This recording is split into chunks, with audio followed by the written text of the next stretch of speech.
Today I shall give lecture on global migration. As you know, migration is an important topic of human geography. Therefore, it has a special meaning for all human geographers as it is anthropogenic in nature. Global migration. सबसे पहले हम migration के प्रवृत्तियों पर प्रकाश डालते हैं। Migration is a very ancient phenomena. बहुत ही प्राचीन काल से ये चलता आ रहा है। It is as old as the history of human beings on the earth. पृथ्वी में मानव इतिहास जब से शुरू हुआ है, ओरिजिन ऑफ मैन, तब से माइग्रेशन का फिनोमेना चल रहा है। The present distribution is largely a result of movement of people from a few cultural herds in the ancient times. आज के दिन में जो जनसंख्या का वितरण हम देखते हैं, इसका मुख्य कारण, इसका मुख्य श्रेय इसको कल्चरल हर्ड्स यानी सांस्कृतिक हृदय स्थल को दिया जाता है, जहां से लोग डिफरेंट दिशाओं में मूव करें और जाके बसे। जैसे प्राचीन काल के जो 7-8 कल्चरल हर्ट्स थे, उनमें सबसे प्रमुख है इजिप्ट सिविलाइजेशन का कल्चरल हर्ट था। दजला फरात में जो आपका मेसोपोटामियम सिविलाइजेशन था, इंडस वैली सिविलाइजेशन, इसी तरह से चाइना में सिविलाइजेशन था, इसी में साउथ अमेरिका में सिविलाइजेशन था। ये सब सिविलाइजेशन से, दैट इज कल्चरल हर्ट्स से लोग का मूवमेंट हुआ। कारण बहुत सारे हैं। तो इन मूवमेंट के वजह से जो आप ध्रुव पूरे वर्ल्ड में जो प्रेजेंट पॉपुलेशन का डिस्ट्रीब्यूशन देख रहे हैं, उसी के पीछे ये कल्चरल हर्ट्स का मुख्य योगदान है। Early immigrants were Spanish and Portuguese who moved in large number to inhabited Latin America for greed, gold and god. प्राचीन काल में यानी शुरुआती दौर पे, आधुनिक युग के शुरुआती दौर पे, और खास तौर से नए विश्व की खोज में स्पेनिश और पोर्चुगाज जो हैं वो लैटिन अमेरिका के देशों में जाके बसे, और उनका मुख्य रीजन था greed, gold and god. A large number of Europeans went to North America and settled. बहुत सारे यूरोपीय लोग उत्तरी अमेरिका में जाके बसे। The largest migration stream originated from the British Isles. First major stream went to North America as early as 17th century, followed by another during 18th century. Apart from America, Europeans जो हैं वो Australia में migrate किए, New Zealand में migrate किए, Siberia में migrate किए और अफ्रीका के विभिन्न क्षेत्रों में माइग्रेट किए। Till the beginning of 20th century, about 90% of Europeans migrated to Australia, New Zealand and British. Another migration stream of Europeans, European का एक दूसरी शाखा जो थी वो अफ्रीका के दक्षिणी भाग में जाकर बसे, और वहां मुख्य रूप से जो दक्षिणी अफ्रीका में जाके बसे, वहां के इमिग्रेंट्स डच थे और ब्रिटिशर्स थे। A large small stream of migrants उसी काल में ईस्ट यूरोप से साइबेरिया की ओर चले गए। विश्व युद्ध के बाद यानी द्वितीय विश्व युद्ध के बाद बड़े पैमाने में ज्यूज जो हैं वो प्रवास किए इजराइल में 1948 और 1951 के बीच में। इसका मुख्य कारण राजनीतिक, धार्मिक कारण के वजह से उनको इजराइल में जाकर बसना पड़ा। नॉन यूरोपियंस में एक स्ट्रीम जो है वो अफ्रीका से नॉर्थ और साउथ अमेरिका की ओर मूव किया, और इनको हम जो मूवमेंट्स हुआ इन माइग्रेंट्स का, ये बलपूर्वक उनको स्लेव्स बनाकर ले जाया गया। लगभग 14 मिलियन अफ्रीकन जो हैं अमेरिका में शिफ्ट किए 19th सेंचुरी में, और उपनिवेश काल में Africa received migrants from Asia colonies. The Britishers brought a large number of Asian workers to Africa. British लोग अपने उपनिवेश जो क्षेत्र था उसमें एशिया से भी काफी लोगों को ले जाकर अफ्रीका में बसाए as slaves. In the mid 1970s, a large number of Europeans who were settlers in Portuguese African colonies migrated back to Europe, while others migrated to South Africa. The reason was civil war in Anglo followed independence. 1970 के दशक में बहुत सारे Europeans Portuguese African colonies में से लोग Europe में migrate किए। उसका मुख्य कारण था, और कुछ लोग साउथ अफ्रीका में मूव किए, उसका मुख्य कारण सिविल वॉर था। अंगोला में जब अंगोला आजाद हुआ उसके बाद सिविल वॉर की वजह से यूरोपियंस को अपने यूरोप में जाना पड़ा, और कुछ यूरोपियंस तो हैं पोर्चुगीज जो थे वो साउथ अफ्रीका में माइग्रेट किए। Likewise, thousands fled to Mozambique. इसी प्रकार से बहुत सारे लोग मोजाम्बिक में भी मूव कर गए। During 1970s, 70 के दशक में many Asians have also been involved in migration. बहुत सारे एशियंस जो हैं वो माइग्रेट किए साउथ ईस्ट एशिया में, and the Chinese constitute the majority of the people who migrated as plantation workers. उनमें से अधिक मात्रा में चाइनीज थे जो प्लांटेशन वर्कर्स के रूप में माइग्रेट किए। Today they form an absolutely majority in south east Asia, और आज के दिन में ये अधिक संख्या में साउथ ईस्ट एशिया में बसे हुए हैं। कंपेयर टू द चाइनीज के कंपैरिजन में इंडियन माइग्रेट्स भी सीमित तादाद में ओवरसीज गए, और मेजॉरिटी ऑफ इंडियंस जो हैं वो श्रीलंका में जाके बसे, साउथ ईस्ट अफ्रीका में जाके बसे, और कुछ जो है साउथ और ईस्ट अफ्रीका में, वेस्ट इंडीज और फिजी में जाकर बसे। Among migrants within Asia, Peninsular Malaysia has been one of the most attractive places. In the post-Second World War period, Japan received thousands of Korean immigrants. Another wave of migration originated from South Vietnam, और south Vietnam से लोग जो हैं एक migration का लहर move करी। उसी प्रकार से थाउजेंड्स जो हैं कंबोडिया से भी लोग माइग्रेट किए अपने नेबरिंग कंट्रीज में। माइग्रेशन फ्रॉम इंडियन सब कॉन्टिनेंट से माइग्रेशन जो हुआ वो खास तौर से 20वीं शताब्दी में मिडिल ईस्ट में लोग गए। Recently, different ethnic groups in the countries of South Asia, Southeast Asia, and Middle East have been involved in migration. अब हम इन migrations के जो बात हम बता रहे हैं उसमें global reactions क्या हैं उस पे बताते हैं।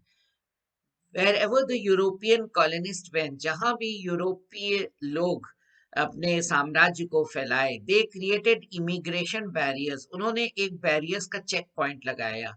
द फ्लो ऑफ पीपल, लोगों को रोकने का प्रयास किया थर्ड वर्ल्ड कंट्रीज से, क्योंकि वो नहीं चाहते थे कि उनके क्षेत्रों में थर्ड वर्ल्ड के लोग भी आके बसे। Therefore the populous countries were compelled to find ways and means to solve their problems, और इसी वजह से जो जनबाहुल्य देश थे उनको अपनी जनसंख्या से संबंधित समस्याओं को दूर करने के लिए अन्य हथकंडों को भी अपनाना पड़ा। In fact, a large number of people from Asian countries prefer to go to the Middle East. ज्यादातर एशिया के लोग चाहते हैं कि वो मिडिल ईस्ट जाएं और या नॉर्थ अमेरिका जाएं, but such movements were temporary, पर वो अंशकालिक थे। Another important thing to be noted, एक और महत्वपूर्ण बात क्या है उसको देखिए, is that the unfavorable migration laws, जो बहुत सारे देशों में अनफेवरेबल माइग्रेशन लॉज एग्जिस्ट करते हैं, और अनफेवरेबल माइग्रेशन लॉज खास तौर से एशियंस लोगों के अगेंस्ट वो लॉज होते हैं कि उनको रोका जाए कि वो आए either to the new world और यूरोप। इन मॉडर्न टाइम्स यानी आधुनिक काल में माइग्रेशन आर नॉट रीजन और कल्चर स्पेसिफिक। आधुनिक काल में माइग्रेशन यानी प्रवास क्षेत्र के अनुसार या संस्कृति के अनुसार नहीं है। इन मोस्ट केसेस ज्यादातर they have been triggered by local economic और पॉलिटिकल सर्कमस्टेंसेस। ज्यादातर यह क्षेत्रीय आर्थिक और राजनीतिक परिस्थितियों के वजह से माइग्रेशंस की उत्पत्ति हुई। अब रिजल्ट देखते हैं। Global migration pattern reflects the increasing trend of migration from less developed countries to more developed countries. यह देखा गया है माइग्रेशन की प्रवृत्ति जो है वो लेस डेवलप्ड कंट्रीज, कम विकसित देशों से अधिक विकसित देशों की ओर के मूवमेंट का यह पैटर्न देखने को मिलता है। इसका मुख्य कारण आर्थिक ही है।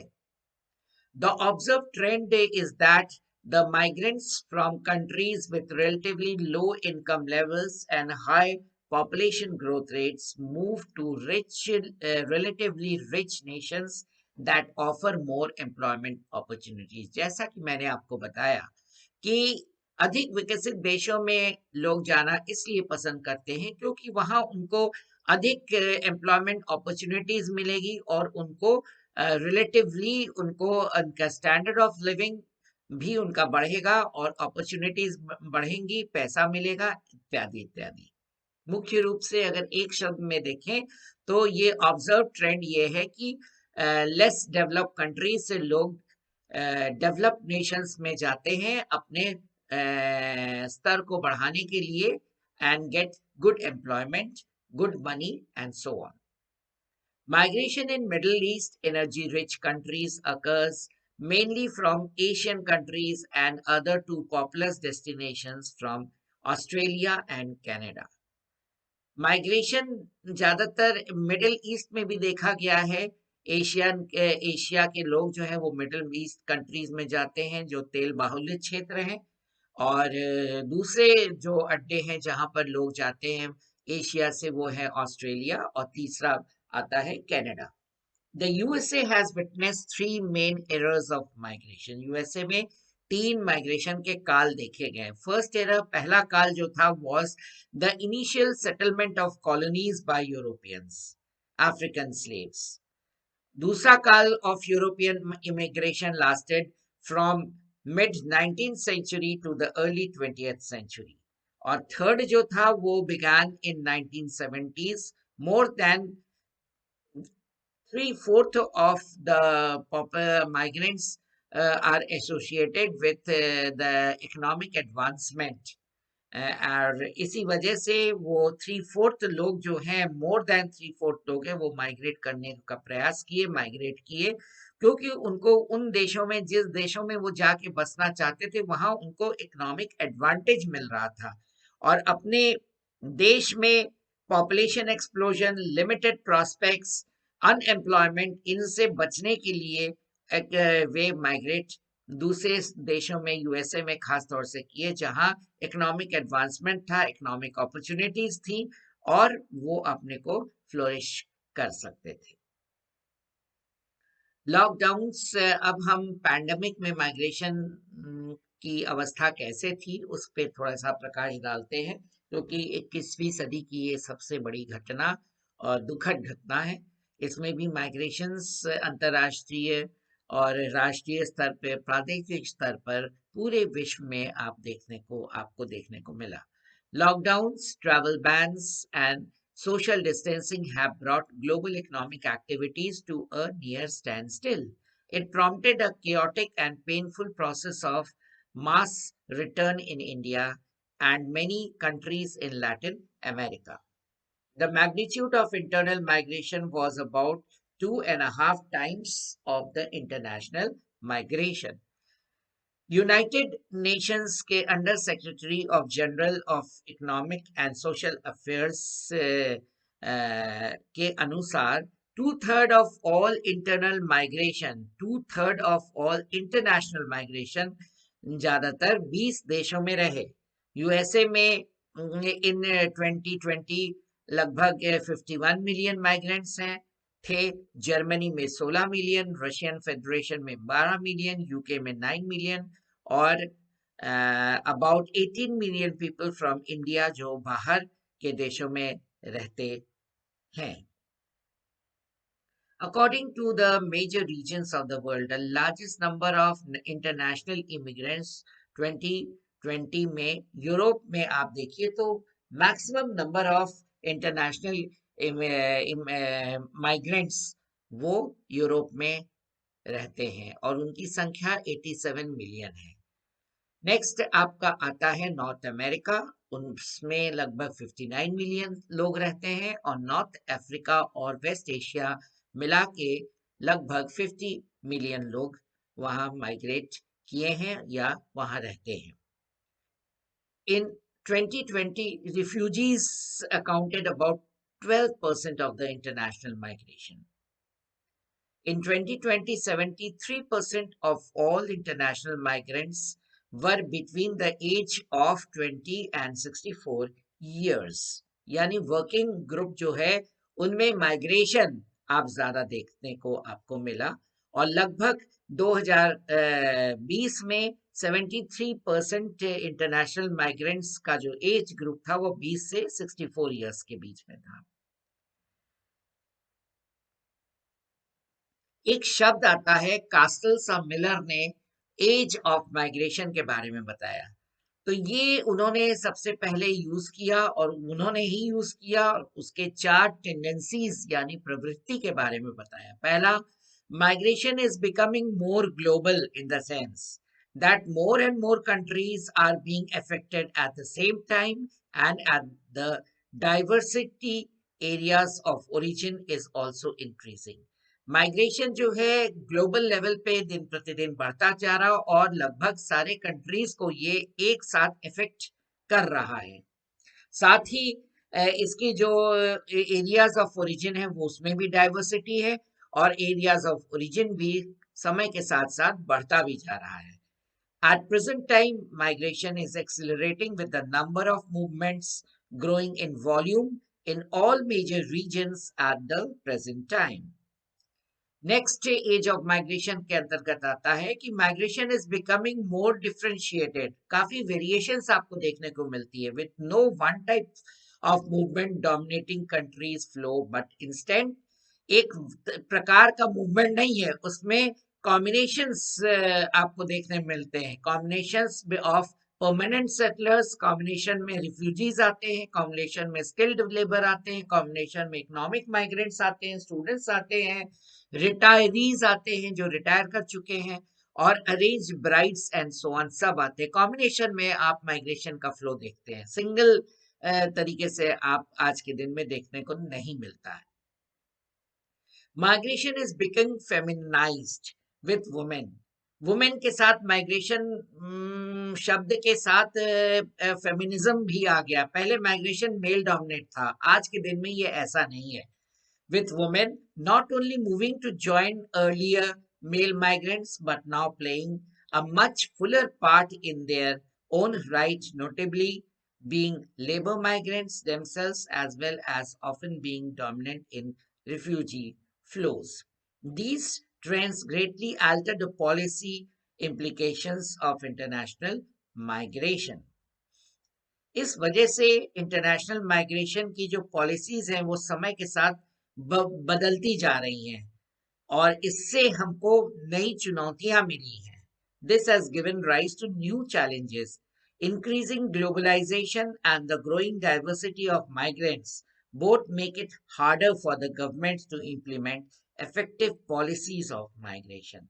और इसी वजह से डाइवर्सिटी के वजह से, इंक्रीजिंग ग्लोबलाइजेशन के वजह से, नई चुनौतियों के वजह से एक इफेक्टिव पॉलिसी बनाना सरकारों के लिए बहुत ही कठिन कार्य हो गया है. World migration highlights 2020. International migrants is estimated to be about 272 million globally and labor migrants constitute nearly the third of them. Male migrants account for 52% of the international migrants and the females around 48%. About the percent of all international migrants were of the working age of 20-64 years. The continents of Europe, Asia together accounted 61% of the total international migration. However, North America was third major destination with 22%. चौथे number पे आते हैं Africa accounted 10%, while Latin America 10% and Oceania accounted only for 4%. ये एक तालिका है जिसमें world migration के बारे में बताया गया है और ये वर्ल्ड माइग्रेशन रिपोर्ट के अनुसार ये तालिका है. इसको आप देख के समझेंगे कि ये बढ़ता ही गया है.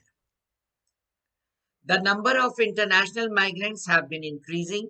The world has witnessed a large number of major migration and displacement events during the last few years. विगत वर्षों में एक मेजर प्रकार का डिस्प्लेसमेंट और मेजर माइग्रेशंस हमें पूरे विश्व में देखने को मिला है. These events have not only caused hardships, इससे हमें कठिनाइयां भी मिली है, एक झटका मिला है बहुत सारे लोगों का और बहुत सारे लोगों के जान भी गए हैं. Millions of peoples have been displaced due to the conflict, extreme violence, severe economic and political instability.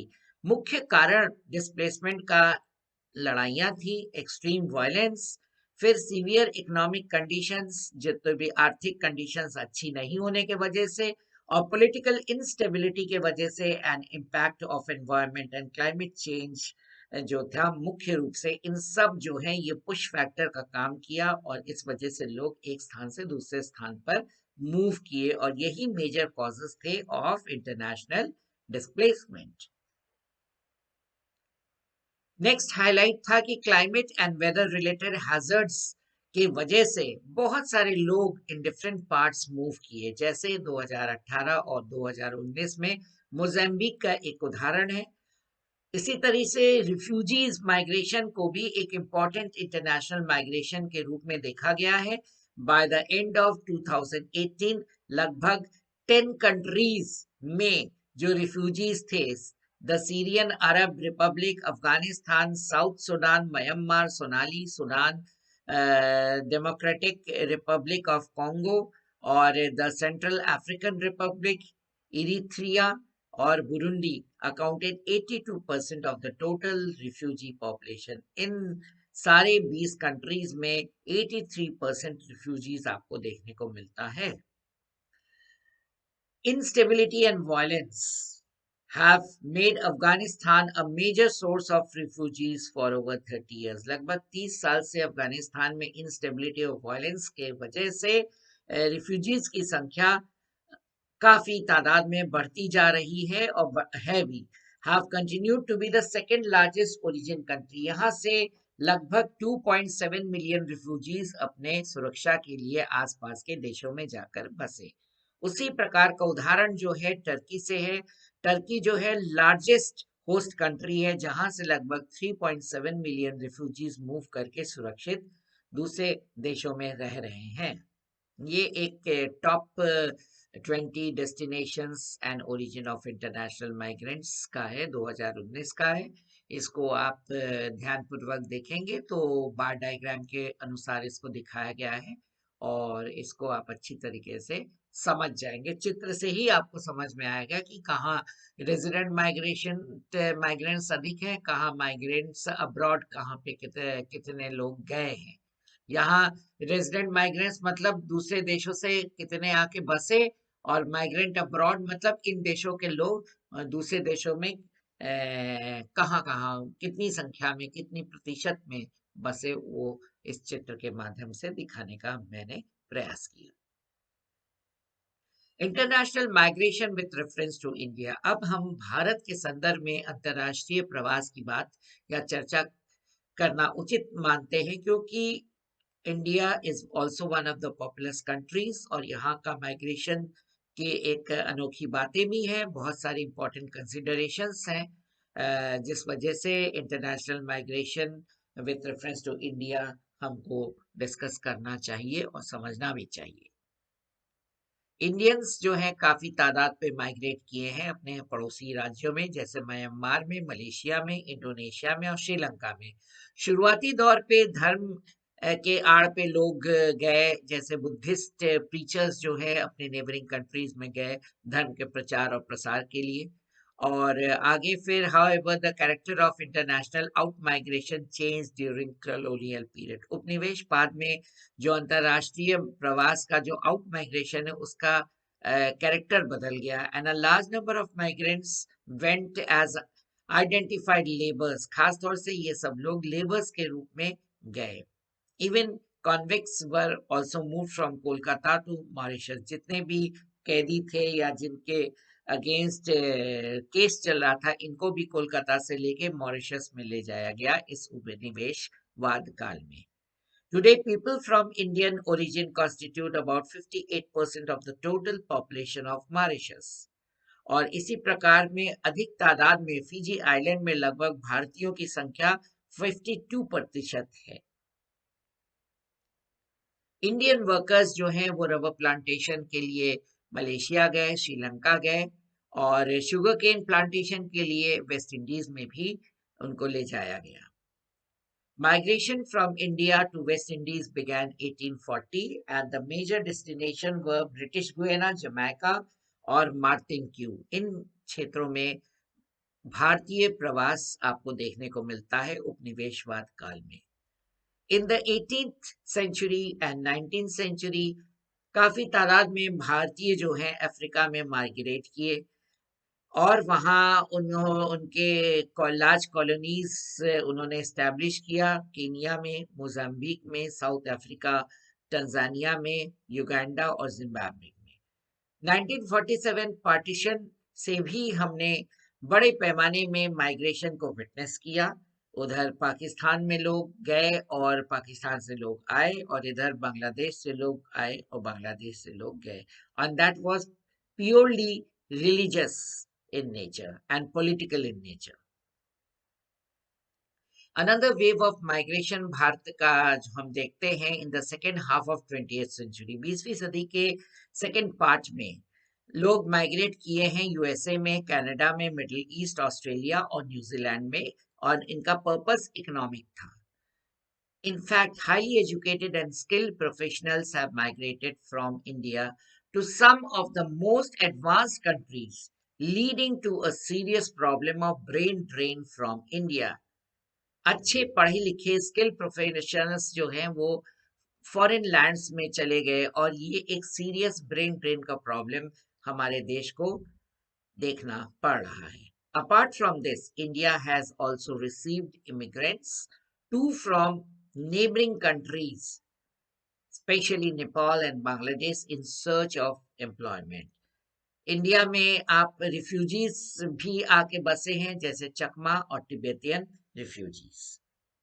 तो इसी के साथ हमने आपको माइग्रेशन का जो ग्लोबल पैटर्न है, माइग्रेशन की रिजल्ट क्या है, एज ऑफ माइग्रेशन में क्या क्या बातें हमको देखने को मिली और फिर उसके बाद जो है अंतर्राष्ट्रीय माइग्रेशन भारत के संदर्भ में हमने आपको बताने का प्रयास किया और ये प्रयास मुझे आशा है कि आप सब समझ पाए हैं और समझेंगे और अपनी तैयारी अच्छी तरीके से करेंगे. तो इसी के साथ once again thank you very much.